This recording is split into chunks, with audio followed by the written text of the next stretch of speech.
Welcome to urban hits. Zulfiqar দেখেই বুঝতে পারছো যে আজকে জুলফিকার নিয়ে আড্ডা হবে, তার মাঝে মাঝে তোমাদের গান শোনাবো। ফার্স্ট অফ অল ওয়েলকাম বোম্বাদা অ্যান্ড সৃজিতদা আরবান হিটসে। সৃজিতদাকে দিয়ে শুরু করছি।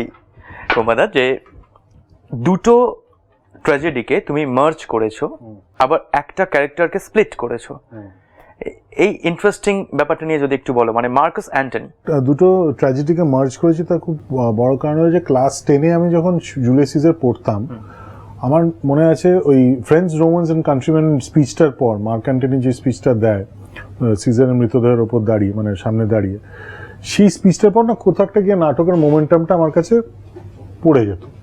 এবং আমরা ওই অ্যাক্ট 5 থেকে প্রশ্ন আসলেও খুব ডিসইন্টারেস্টেড, ভাল লাগতো না উত্তর দিয়ে। অ্যাক্ট 3 সিজারের অ্যাসাসিনেশন আর মার্ক অ্যান্টনি স্পিচ, এই দুটো আমাদের ফেভারিট সিন ছিল। কিন্তু সিনেমার ক্ষেত্রে সেটা হলো তো ডেঞ্জারাস, কারণ সেটা যদি হয় ন্যারেটিভ ওয়াইজ সেটা হবে ওই পঞ্চম রিলের কাছাকাছি। তারপর যদি সিনেমার মোমেন্টাম পড়ে যায় তাহলে তো খুব প্রবলেম আছে। Cinema has to end on high, একটা ক্লাইম্যাক্স দরকার সেরকম ভালোভাবে। সো সেই জন্য অ্যান্টনি অ্যান্ড ক্লিওপেট্রাকে আমি নিয়ে এলাম, যাতে একটা দুটো নাটক মিলিয়ে একটা চিত্রনাট্য একটা পূর্ণাঙ্গ রূপ পায়, যেখানে একটা প্রপার ক্লাইম্যাক্স আছে, যেখানে এন্ডস অন হাই, আরো ইন্টারেস্টেড কমপ্লিকেটেড প্লট পয়েন্টস বেরিয়ে আসে, ঘটনাটা আরেকটু জমে।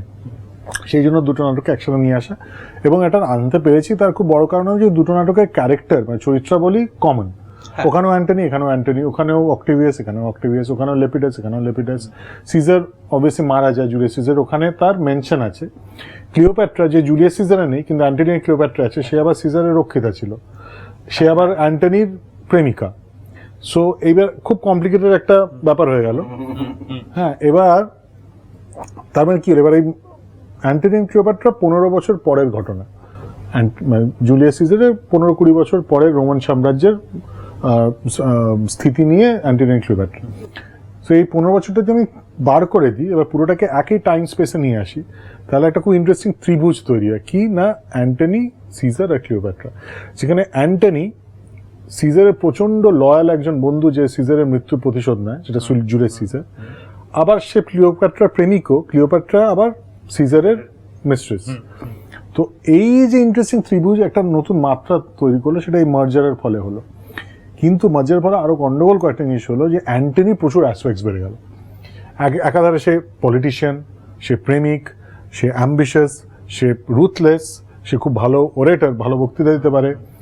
তারপর সে আবার অক্টেভিয়াসের সঙ্গে একটা ট্রায়ামভিরেট ফর্ম করলো, অক্টেভিয়াসের লেপিডাসের সঙ্গে। সো এত কিছুর জন্য আমি যেটা ডিসাইড করলাম যে আমি এই চারিত্রিক বা ঘটনার বৈশিষ্ট্যগুলোকে দুজনের মধ্যে ডিস্ট্রিবিউট করে দেবো, দুজন মিলে হবে একটা চরিত্র, মার্কাস অ্যান্টনি। এবার তুমি যদি তাড়াতাড়ি বলো, মার্কাস অ্যান্টনি।